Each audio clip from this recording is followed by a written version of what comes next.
Welcome to Heartglow CEO, where high achievers evolve into purpose-driven powerhouses. I'm Casey Rossi, your integrative leadership coach. Join us to break free from people-pleasing and burnout, exploring mindset, embodiment, and soul alignment.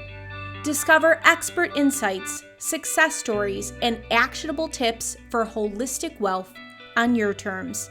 This is where transformation meets the modern, mission-driven leader. Let's go. Are you striving satisfied, pushing forward with hunger and clarity, while also feeling quietly full and pleased? That paradox is a place I wish to live. Sometimes I strike the balance, other times I'm consciously striving toward it. Today, I want to take a deep, practical, and heart-centered dive into satisfaction for high-achieving, mission-driven leaders, the people who can do everything and still wake up wondering if it was enough. Strive satisfied is a phrase I first heard from Brendon Burchard. It's not about complacency. It's not resting on laurels or losing the drive to grow. It's the skillful blending of two truths. One, you can feel full, grateful, and proud of your work and life right now. And two, you can still pursue bigger goals with discipline, curiosity, and accountability. Satisfaction becomes a compass, not a stop sign. Listen to all the things, your mind, your heart, and your body wisdom.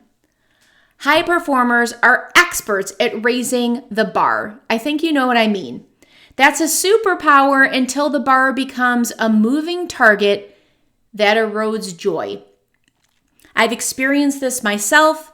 I've watched clients hit major milestones and respond with a reflexive, yeah, but I should have fill in the blank. Yeah, but now I must maintain this. Yeah, but what if I lose it? That pattern steals energy, clarity, and the savoring that actually fuels sustained growth. Can you think of a time that you've done that? And maybe you do it on a daily basis. It is really this habitual thing that we're unconscious of because as strivers, we often can forget about the journey. And I know that we've all heard, it's not about the destination, it's about the journey. And that sounds great. It's a cute little quote card for social media. But how do we embody it? How can we breathe into that truth and make it something that is just a part of having this balance of acknowledging our wins and continuing to move forward? I wanted to put it into 3 pillars today so we can really look at something that's real and useful when we're thinking about striving satisfied. So we're going to look at it in the category of heart, systems, and accountability, real tools that you can use this week. And maybe you're already starting to use some. And if you are, that's amazing. My invitation is to be really curious on how you can find ways to subtly tweak what you already have in place, play around with a different modality or fresh eyes, and see what happens. So in the first category, it is our heart, cultivating a felt sense of satisfaction. A felt sense. This is how we really live chin down and start to experience our full somatic reality. The wisdom in our body, the brain cells in our belly, like all the things that are outside of our mind and headspace. The very first one is celebrating micro wins. After every meaningful step, my suggestion is to stop for 60 seconds, name the win, breathe, and feel the gratitude. This is so simple, yet it trains your nervous system to register accomplishment as a whole, not as a reminder to chase more. Transformation happens at the speed of safety. So part of this retraining our nervous system and resetting is for our bodies to just be like, yeah, I'm good, I'm okay. And it anchors in maybe that confidence level. So we're not continuing to think, oh, the yeah, but piece, or that wasn't big enough for me to celebrate it, or I don't really even have time for 60 seconds to do that. That sounds cute, but yeah, I'm just going to keep doing what I'm doing. And so I really invite you to interrupt that kind of thinking, because if we keep doing what we've always done, we're going to keep getting those exact same results. So taking this opportunity to even jot down what these tips are and taking one on and trying it, or taking two on and playing around with it, that's how you're going to really start to see the needle move and shifts and a different sense and sensibility in your body. And wouldn't it be awesome if there could be more ease and flow? More ease and flow with these simple ways. So, one is celebrate those micro wins, but not just celebrating it like, yay, I did it, I crossed it off the to-do list, but the invitation is to stop. 1 minute. Name the win. Hey, I did, fill in the blank. Take a breath and allow yourself to experience the gratitude, and then you can move on. It's simple, but it will retrain your nervous system.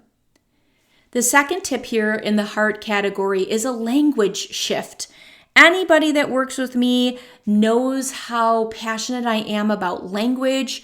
It's something that I learned in my training through NLP, but it's also something that I've always admired. I've admired other people's articulation and their conscious awareness when it comes to like the intention of what they say, and how it's framed, whether it's positive or negative.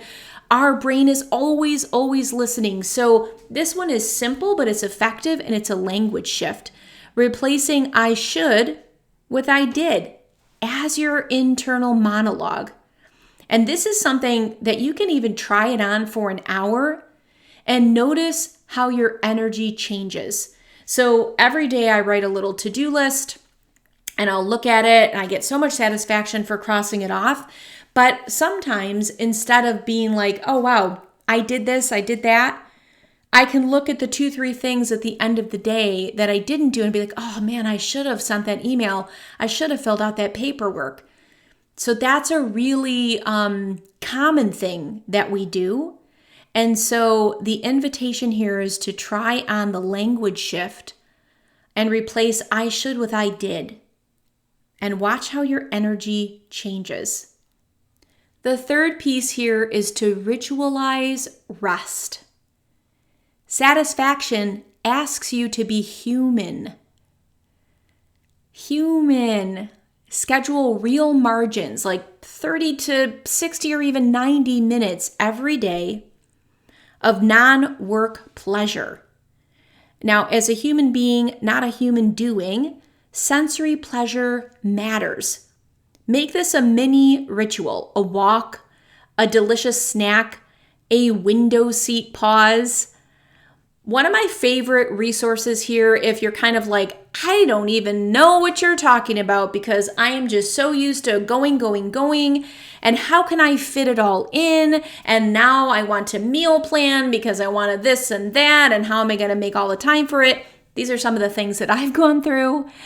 But one woman that really kind of leads the way is Julia Cameron, and I love her artist way philosophy. And I'll link that book in the show notes.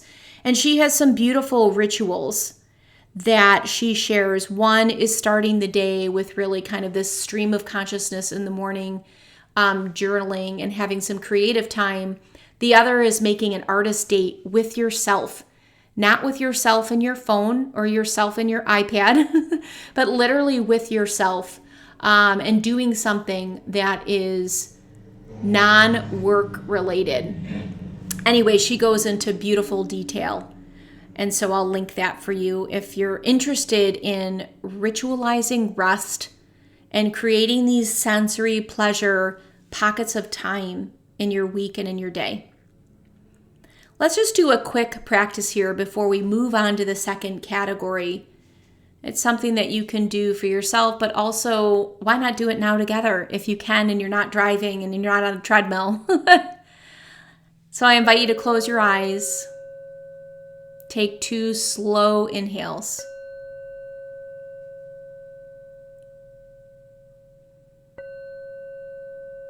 Exhale a soft thank you to yourself. Thank you. Let your shoulders drop.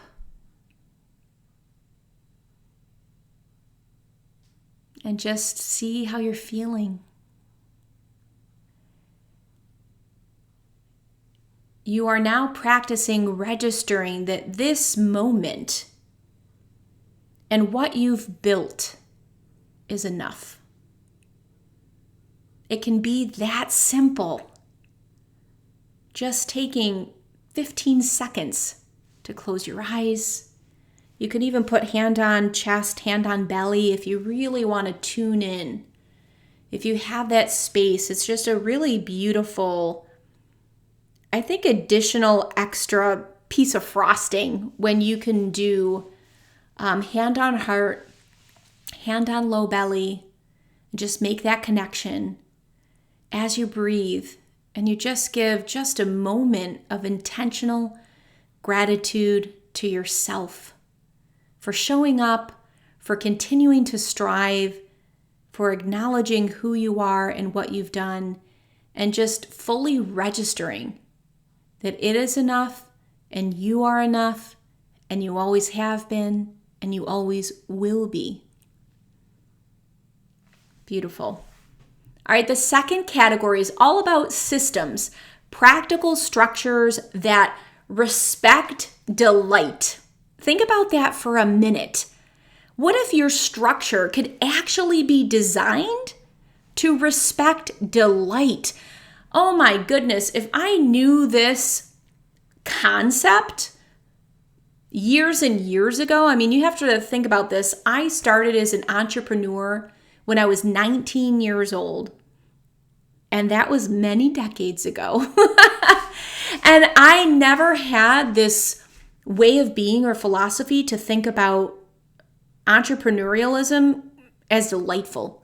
Like, could it be possible that I could have strategies, systems, and structures and also have a good time and be delighted? Whoa, like literally mind blown. And now I would say with age comes some wisdom, and with some bumps on the rocky road comes some new awareness. And honestly, I don't want business if I can't have delight. I would rather go and plop into someone else's structure. Although being a lifetime entrepreneur, I don't know if I ever could do that. But the concept here is heart without systems is wishful thinking, and systems without heart is lifeless. Okay? Combine both. So a couple of tips here is a satisfaction weekly audit.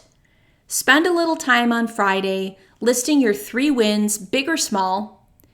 And then there's like a satisfaction rating. Now, you can rate it across several areas like work, money, relationships, health, rest. This mimics the life and leadership wheels that I do pre and post coaching with my clients. I personally feel it's a little bit tedious on a weekly basis to go through a rating scale. And I'm all about what's practical in real life. So for me, now you can play around with this, and I suggest that you do. I always say my tips are kind of guides, they're little suggestions, but you are your best authority, always. And so try it out, like be this curious detective, see what works for you. So rate your satisfaction across several areas or one area. For me, I like to prioritize one area a week. I think about it on Monday. And at the end of the week, then I kind of rate myself. Like, okay, how did I do? Sometimes I'll use a metric. Sometimes I'll just kind of like tune into my body and be like, Am I overtired? Oh, okay. Then I might have overscheduled, or I may not have prioritized rest. And so say, for example, on Monday, you rate yourself and your health at the top of the week and then at the week's end as well. And what you may tune into is, oh, okay, I'm not really feeling a shift. And so, for example, if you ate like crap and noticed that it affected how you showed up at work, that might be the lever to focus on in the following week. And you could do something like committing to eating earlier in the nighttime or more live or plant-based foods to feel energized. These are just a couple examples. So think about that as you start your week and end your week. And focusing, I find, on one area just allows me to be more intentional about that piece and not feel overwhelmed with a ginormous to-do list of oh my gosh, I have to move the needle in work and money and relationships and health, and I better get some more sleep too. So part of this as a high achiever is making these bite-sized micro shifts, looking at our micro wins, looking at the micro levers that we can kind of tweak. So I want you to think about that so you don't choke, so you don't take this big bite and go, oh my gosh, why did I do this? And I can't even digest it. So we're just nibbling away little teeny things every single day, day by day, week by week, month by month. And then we're going to see this beautiful compounding nature of our personal and professional growth. Okay, so the next piece is accountability. Accountability is the muscle that converts intent into results. Now, this is interesting because when I was thinking about accountability, I found it interesting to compare the difference between self-accountability and getting a study buddy or a coach. And I found a study interesting regarding accountability. They put a tip jar out at a coffee shop, and for a period of time, they just had a clear bowl for the tips. And then at the same time frame, they put a smiley sticker on the jar. That was it, the only change. And guess what? The tips significantly increased. Why? Because that is a classic example of using subtle cues to influence behavior. It's based on what's called the Big Brother effect, or the illusion of being watched. Now, you have heard me say before that the brain doesn't know the difference between reality and imagined. And this is the perfect study that explores that even further, because we are much more prone to behave in a cooperative, honest, or generous way if we have a sensation of being observed, even if we're not being watched by a real person. So I say, why not take advantage of this effect by instilling accountability in your life and business? And you can do this a couple of different ways. You can do a 90-day sprint with satisfaction checkpoints. At the start of the sprint, you can set one measurable goal and one satisfaction goal. So hit X revenue and hit 8 out of 10 in rest, for example. And then you can do mid-sprint or, just kind of these little check-ins before the full 90-day goes by to just tune in and be like, how am I doing with that? Did I even remember I said I was going to do the thing? So for me, I have a whiteboard, so that keeps the things that I want front and center right there for me. Though that's a really interesting thing because that's a part of self-leadership. I don't necessarily need somebody, but I can still have this thing I'm being watched. It's kind of different, but I feel like my whiteboard, I'm looking at it now, it has certain things that I've committed to. They could be short-term things, they could be my quarterly goals, but I almost feel like they're there hey, friend, remember you said you were going to do this thing? That's an example of using the Big Brother effect to stay accountable to myself. Now, the other thing is you can do a public commitment with little small penalties. You can tell one trusted peer your goal and agree on a simple consequence. Like you can donate $100 if you miss a milestone. Consequences create an urgency without shame.